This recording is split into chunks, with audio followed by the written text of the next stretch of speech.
Hey everybody, what is going on? Welcome to the morning grind here on rotogrinders.com. I am not Stevie. No, I am not. I am Dan Bach.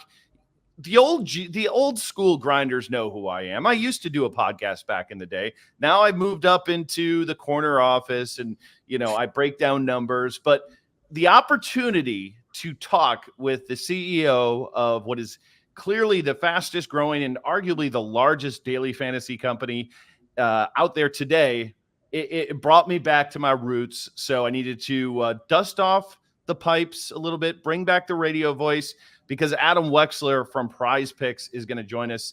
And today we're going to have a fun conversation talking about new products, their journey to the successful point that they're at today, what the future has in store. So let's jump on in with it. Adam Wexler, my man, it's been a long time that you and I have gone back, 2014, 15, around there when you were doing Side Prize. And here we are today, PrizePicks, arguably, I don't want to say definitively, but arguably the largest daily fantasy company in the space today. What a journey, my man. How are you? Doing really well. Good to see you, Dan. Good to be back and always enjoy a good conversation here. Definitely. And before we get into the journey, I do want to start the show talking about a new product release, because I am super excited and I'm very much biased here because I live in Tennessee and I have not been able to play PrizePicks until today, until this morning. I get the press release that says PrizePicks Arena is here, a new version of PrizePicks that is moving into West Virginia, Tennessee, Wyoming, and Alabama.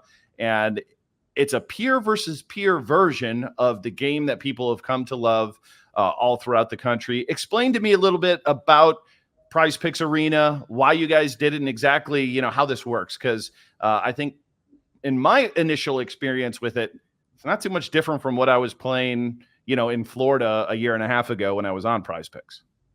No, that's exactly correct. Obviously we started the business out of Atlanta. I often describe, our focus as being, Atlanta rooted, but Southern focused. And yet there were certain states that we could not serve, specifically because of the way, that fantasy laws were constructed or licensing requirements. And specifically in Tennessee, that was one of those states where it's been made, clear to us over time that peer-to-peer was a necessity.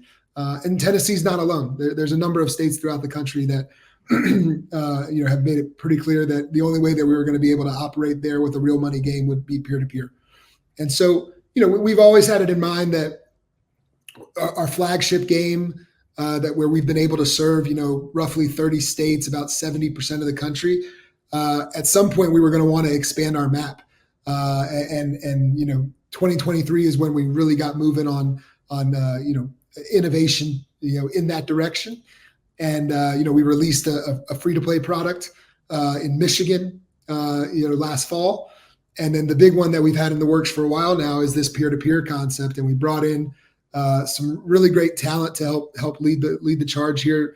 I think, Dan, you may know Brian Huss. He's got a hell of a resume himself. He used to lead, CBS Fantasy. And at one point in time, he was also with our friends at FanDuel, among other stops. And so who better to, really lead the charge related to a product like this than somebody like Brian, who's seen it all. And to your point, we wanted to make it as close to resembling our flagship game as possible. And, we wanted the experience to be as close to that as possible. And I think the guys did a really great job of accomplishing just that.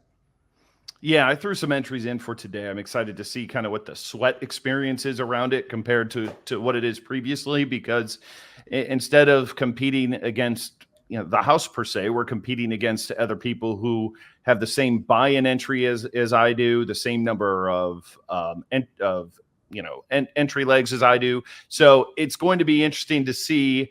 Not only are you sweating your own, but you're kind of hoping the people you're playing lose, which is very different than the current iteration where everybody is just all about their own entries and trying to beat PrizePicks. But I think the one component that I think is different from what we've seen Underdog do something similar to this, DraftKings rolled something out, is that I saw that you are matching with skill level. And that's a component that I have not seen elsewhere. And I'm wondering why you felt like that was an important piece of the product here when you rolled out this peer-to-peer aspect of this. Yeah. I think one of the bigger things is, we want people to, keep coming back, right? And so what we experienced through the first wave of DFS, I've been in the industry long enough to recall those days, is that, when you're playing against sharks every single day, it's not the most fun experience. And in our case, we want to be able to match people up that have similar experience levels, playing our game, but also similar success levels. And, there's a lot of people who are just doing it for the fun of it, that are just trying to, have some action down and make the games, the games on the court or the field that much more exciting.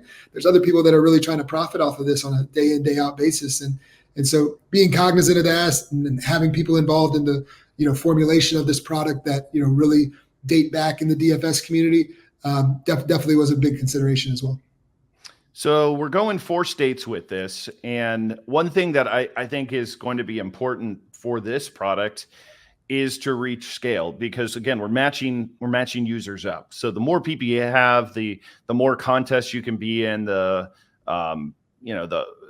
the one experience you don't want is, people trying to play and then not having enough people to play against. So where does this kind of fall in terms of the future of PrizePicks? I mean, we'll get into some of the regulatory stuff that's happening out there, but could you see in a few years' time, like this really scaling as the product on PrizePicks, or is this simply a measure of, trying to increase the map and understanding that like there's regulatory requirements that we have to follow, and this is a way for us to follow? Yeah, you mentioned 4 right now. By no means are we're stopping at those 4. Don't be surprised if we have more, announcements in the coming, months here, because to your point, we definitely want to expand the pool. In general, one of the main objectives is to, maximize our map, especially with real money contests. I don't know offhand kind of what that should look like, but what I can tell you is it's got to be north of 80% of the country that we should be able to serve with a real money game. Obviously beyond that, I think we also want to expand our map as it relates to free to play, because at the end of the day, we want as many people to be able to play these player prediction games, build lineups on a nightly basis with PrizePicks, and be a part of the general experience. But yeah, to your other question, look, we've got our flagship game. There's a reason that we've become number 1. So, if we don't have to remove that game from a particular state, I don't think we intend to, but we think we've got a pretty good backup plan in any event that we may run into. Well said. I want to just kind of talk about this journey a little bit and who PrizePicks is today, where you guys came from, because I've seen it from the beginning. I've been very clear in other podcast interviews that I was not a believer. Long ago, you even came up to me and said, Dan, would you like to, might have room on the cap table for you. Are you interested? And that's one of the biggest mistakes I think I've ever made in my financial life. And the sad thing is, you looked at the game very differently than I did at the time and saw the flaws that maybe existed in the salary cap game. And for me, kudos to you and the team, because I didn't see this coming. So I want to start with this question, because I hear it all the time on these commercials. I listen to the NFL broadcasts when I'm driving my kids around all over the place. PrizePicks is a monster sponsor.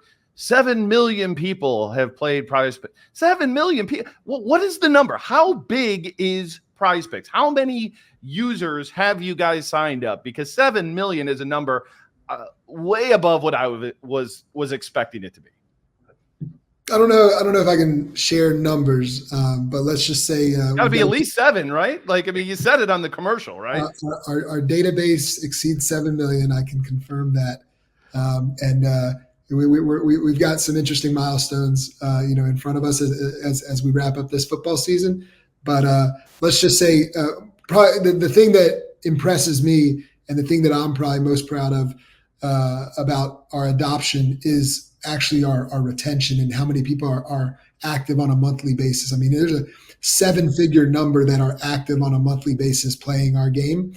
And it just speaks to we've found product market fit. I think that's pretty clear. It speaks to the fact that sports fans around the country really just want to enhance their viewing experience. And that's exactly how we're positioning the product.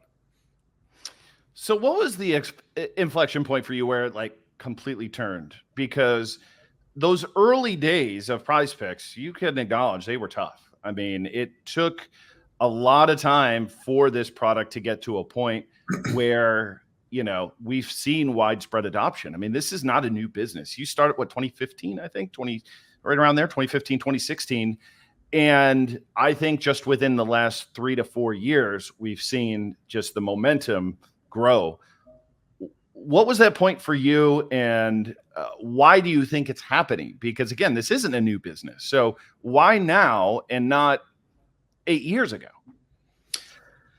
Well, just to take you all the way back, I got into the industry in 2014. I'm a season-long fantasy league consumer myself, playing multiple leagues. Every fall was my typical, tradition. And what got me in, just to quickly, catch people up, is, I would see the fantasy league commissioner complaining every fall. Nobody wanted to have that responsibility, and somebody had to step up and do it. And so the original prototype, the original product, was helping the fantasy league commissioner collect money from his friends. Quickly realized that was a very seasonal product. So we said, what else can we do with this digital treasure? That's what led us to repurposing it for the purposes of, skill-based side bets. These were things that, friends and leagues were doing with each other. I challenge you, Dan, I'm going to kick your ass. Let's put, $100 on it. So Side Prize, our second product, built the hooks into the season-long platforms and kind of essentially created a daily game or a weekly game for the season-long format. And that started walking me down the path of, daily fantasy. I, started paying closer attention to what, the likes of FanDuel and DraftKings were doing. But, I would hear all these complaints about, I never win. It's too hard. It's too complicated. And I was one of those consumers who was looking at these games and saying, I got to know everything about every player. I got to know everything about everybody who I'm playing against. There was some serious, time requirements, associated with a game like that. So the premise was always, can we simplify the concept of daily fantasy? It's a great concept. Everybody loves fantasy sports to begin with, but can we just simplify it to the point that people can get in and out of an app in no time? And ideally you put the proper research in so that you give yourself a better shot to win. And so that was where kind of, PrizePicks got started. The actual original incarnation of PrizePicks was, I'm spending all this time, researching my own team in my season-long league. I feel very confident that Patrick Mahomes is going to, go over 26 fantasy points that Yahoo's projected him for, or whatever the platform may have been. But I want to put some real money behind that prediction. And so for the first couple of years, all we allowed you to do was predict if they were going to go over or under their fantasy point projection. And then once, one of the other groups in our category at the time, Monkey Knife Fight, RIP, they were the ones who were really pushing the boundaries and were doing single statistic, over under predictions. And we always knew that could appeal to a larger number of people, but obviously, we've had to be very cognizant of where the laws and regulations were, at different, points in time. And so when we finally got comfortable with that, ultimately, we took the leap and we haven't looked back. The one other thing I'd call out is that, you talk about times were tough. Times were especially tough when sports around the world turned off, right as we were ready to scale up that much further. And, fortunately, we righted the ship during 2020, and it was really in 2021 when we stepped on the gas, and we haven't looked back since. Yeah. And I think, looking back at even Monkey Knife Fight, for example, versus what you have today, is you guys simplified the product so very well within app form, which is one thing I don't think they ever did. And I think it speaks volumes to what your goal was, because you nailed it, like simplifying daily fantasy sports. There's nothing simpler than just having pictures and, stat categories that you need to pick higher or lower. Like that's as easy as it gets. But the user interface, it sounds like it should be easy to develop. Monkey Knife Fight had years to figure it out, and they never did. You guys nailed it. And Was it simply a point of, okay, we survived, COVID, we've gone through, the ups and downs of figuring out the regulatory environment, and then all of a sudden saying, okay, we've got marketing funds and just being able to grow audience that way? Was it as simple as like, once we get users, we feel like this is going to grow, and it was just a matter of finding whether it's investment capital or raising to just deploy marketing dollars? Was that the key to like developing scale here? So the simple answer is not, it's not that simple. UI UX is a huge part of that. Yeah. I think how on the surface, many people would look at the UI and say, this is so easy, I could build this. It's the UX that's the tough part. One thing that we prioritized from the get-go was we're going to deliver a 6-star member experience, as we call it. I took pages from different categories of in different industries. I said we're going to bring an American Express-like level of customer support to this industry that was not used to real-time question and answer. So I saw that as a very big opportunity. Similarly, we're going to always put our customers first. And so, we've done industry leading, policies such as the reboot policy that a lot of people know us for these days that, hey, in traditional sports betting, they would never consider something like that. But they're not the ones creating our game. We are creating a game, enhancing a game with every passing year. And we're doing it with the customer at the epicenter of it all. And so, another small example of something that we did that, you may or may not, see as a part of the future, as a part of continued innovation, is what we did with Tyreek Hill. When he got tackled in the playoffs behind the line of scrimmage, and all of a sudden he went backwards. He had already hit his projection, but then he went backwards, and we came into the rescue for those that were riding with Tyreek. And it's the least we can do for customers to ensure that they don't have a terrible customer experience. Hey, I lived the Zion Williamson busted shoe promo that you guys did back in the day, and you guys made good on every single entry that people put that day, and that was a really eye-opening sign to say, hey, this isn't about short term, this is about long term.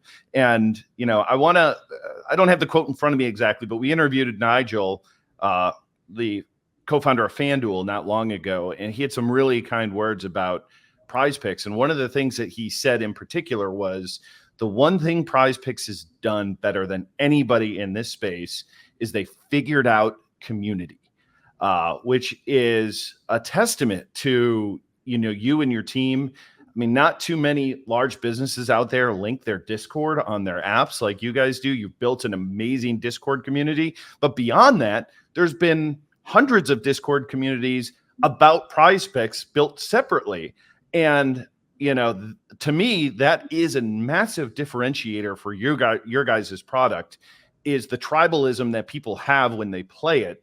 And it really resonates. And I think that's been a huge advantage to you. And I almost think like the timing of it all too really works, because, in 2015, 2016, we didn't have Discord servers. We didn't have Patreons. The creator economy didn't really exist back then, but it really seems to fit PrizePicks to a T. And I'm sure you guys have seen that and witnessed it and had to absolutely love the fact that, people are coming together almost, again, building communities, trying to beat PrizePicks. I'm sure you guys are all about that, right? Yeah, well, a couple of things there. Number one, previous iterations of fantasy sports overall were all about competing against other people, and the way we kind of approach it is we want to encourage people to play together. This is supposed to be a social experience, but it doesn't have to be you against the other person. It can be you with the other person, and so it kind of started with that premise from a social point of view. But then, we also saw a big opportunity as it related to kind of building community, just like you said. And one of the things that we very consciously did was we tackled this notion of building the community primarily through a Discord. We saw that as a great platform to kind of, it almost functioned as like this digital sports bar where everybody could convene, do their kind of research, almost crowdsource their research, talk about the picks and predictions that they were, thinking about making. And then when the games actually took place, sweat it out in a communal fashion. You get to celebrate or sulk, with the community.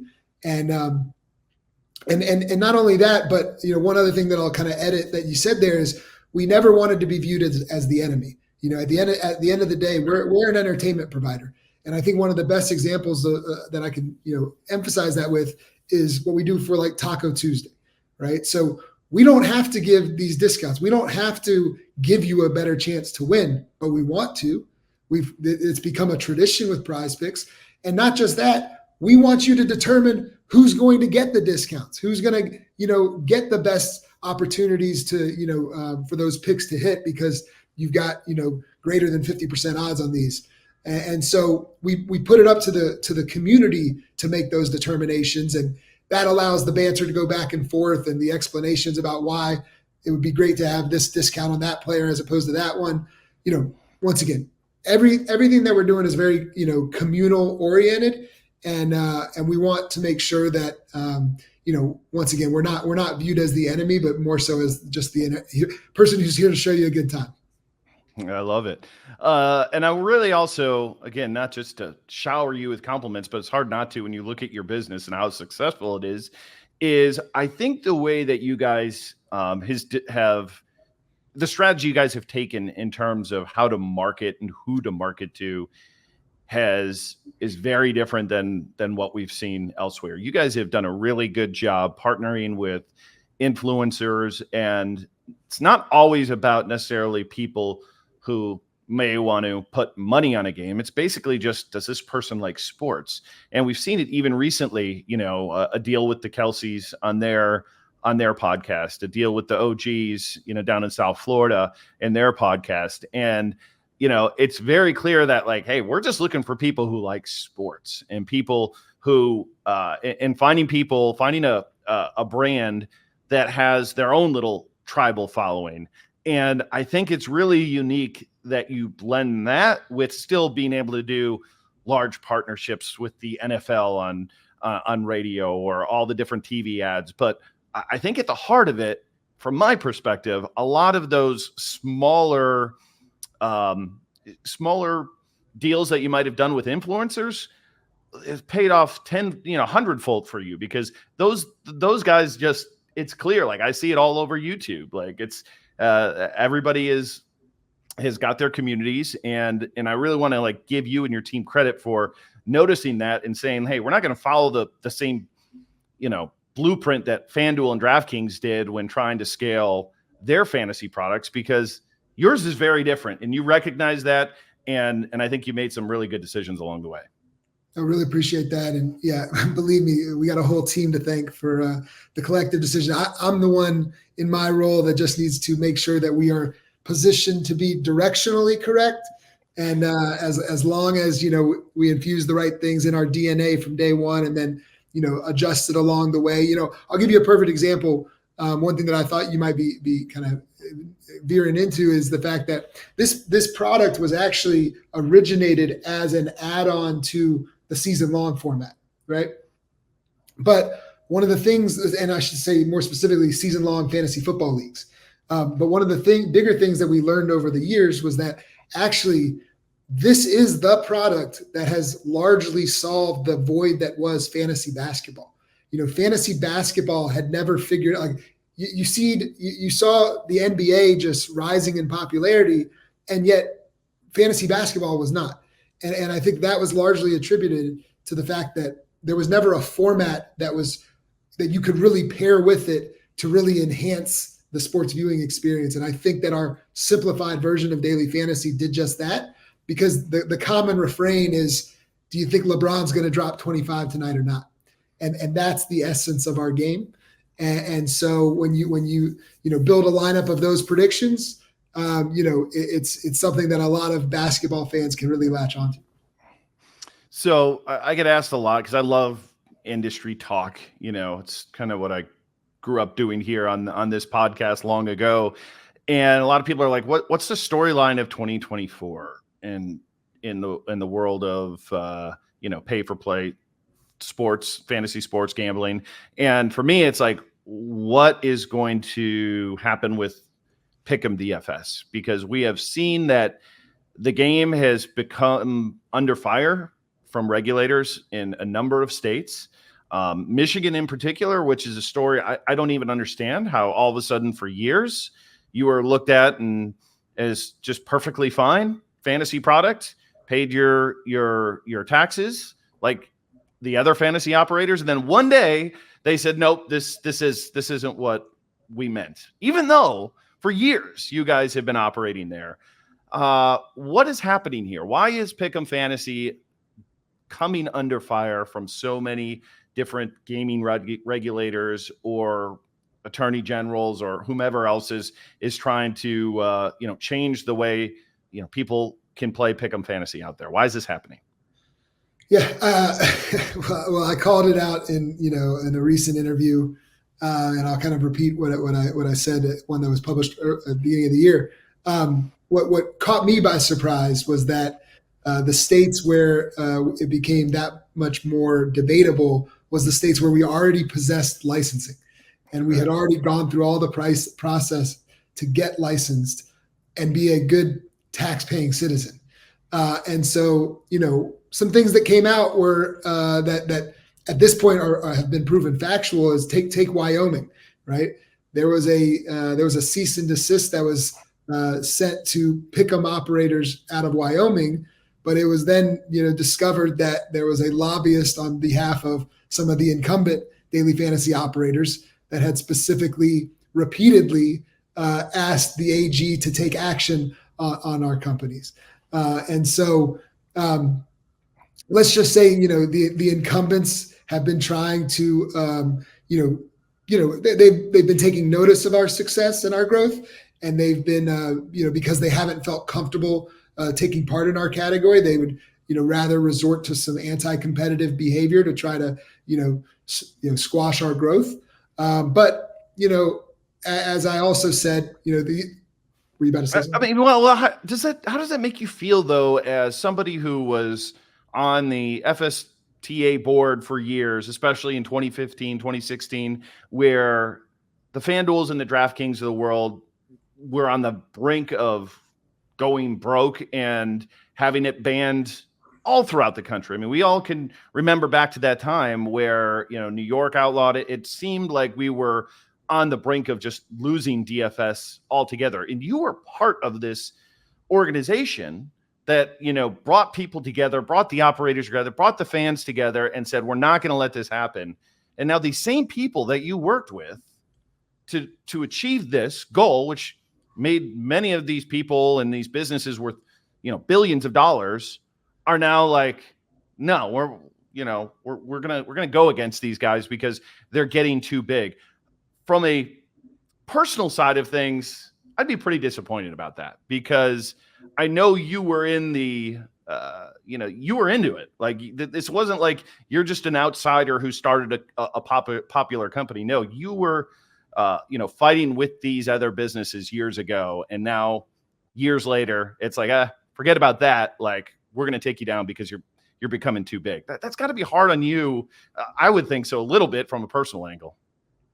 Yeah, and I appreciate you calling it out. I was, to your point, I was on the FSGA board for 5 years, and I was there when we put in place, the core values, and some of those core values were supporting being pro-business and pro-innovation. And so to see, not only certain operators be anti-innovation and anti-business and anti-competitive, look.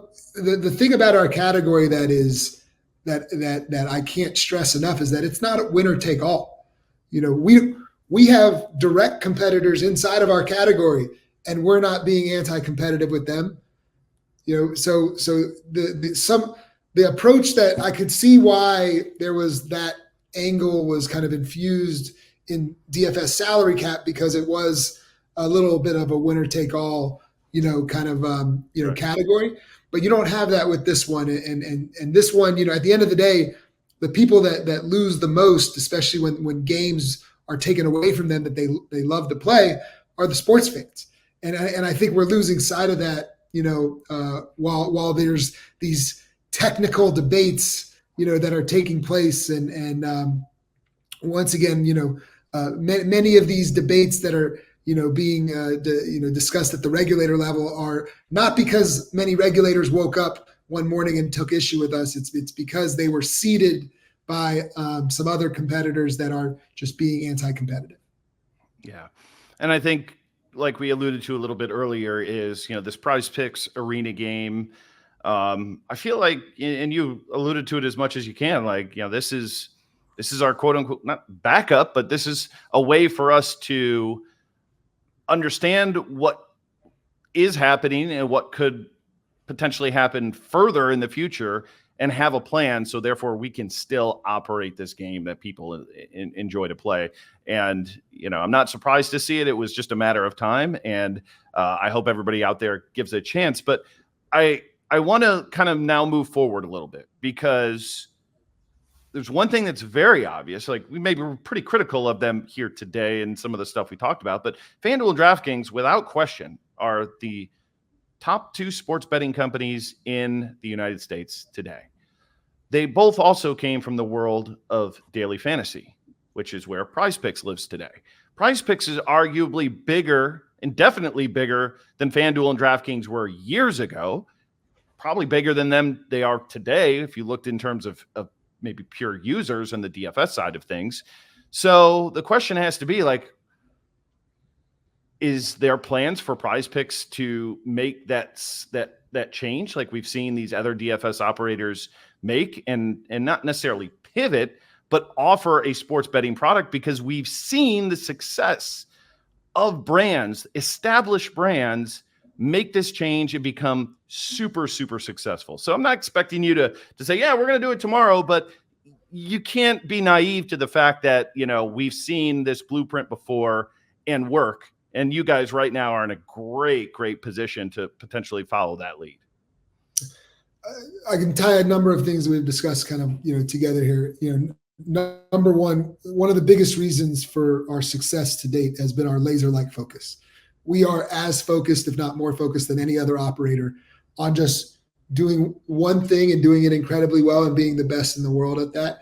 And for that reason, it's why we can continue to iterate and innovate on that particular, prediction type. In the case of ours, it's more or less on these player projections on a nightly basis. In terms of, one thing I did want to say about the peer-to-peer offering, because I do want to just, make sure it's properly framed. First and foremost, peer-to-peer is our expansion opportunity to continue to introduce real money gaming across the country and service other jurisdictions that we haven't been able to enter just yet. It also, conveniently enough, serves as a backup in case any of the regulatory environment changes. So I just wanted to, call that out. But when you combine what we've got with our flagship game that we've been running for, 7 football seasons, this peer-to-peer product that, obviously just came out just today that we're super excited about, and then the free-to-play product that we're going to continue to expand on as well, we would love nothing more than to stay in our existing lane. I also mentioned, earlier, we're an Atlanta-rooted, Southern-focused company that just so happens to also serve, a good bit of the rest of the country. But the fact of the matter is, a great majority of the South to this day remains without the access to legal mobile betting options. You guys have it in Tennessee. North Carolina is going to turn on before you know it. But you still got states like, Georgia, Alabama, all the way out through Texas, South Carolina. These states don't have access to legal mobile betting. Who knows when we're going to get them? So the way we think about our business is very much in line with kind of how do we best serve sports fans throughout the South? And, that will help guide kind of our decision-making in the future. I think that is a very fair an interesting answer, and I still think it's a fascinating business to watch, and it's really cool to even see you grow as somebody, because running a startup versus running a company at scale, I mean, what's the biggest differences for you? Because you're doing both. Like, a lot of times it gets to a point where you're the startup, you grow, and then somebody else moves in, but you've stuck in the CEO's chair the entire time. So talk to me a little bit about the differences in running a business from those early days to now, where you have 7 million plus whatever that number is users on the platform. Yeah, there's definitely a difference between being the founder and the CEO. Personally, I think to be honest, I have a lean towards being the founder. That's where I really, get the most amount of enjoyment. What comes along with the CEO of being a company at our scale and size these days, there's a lot more things to manage. There's a lot more people to manage. There's a lot more dynamics to manage. There's just a lot more in general to manage. And so, we're a big boy company at this point, and we've got to, understand what comes along with the territory. What's also great is, with the state of this business, we're able to recruit some incredible talent.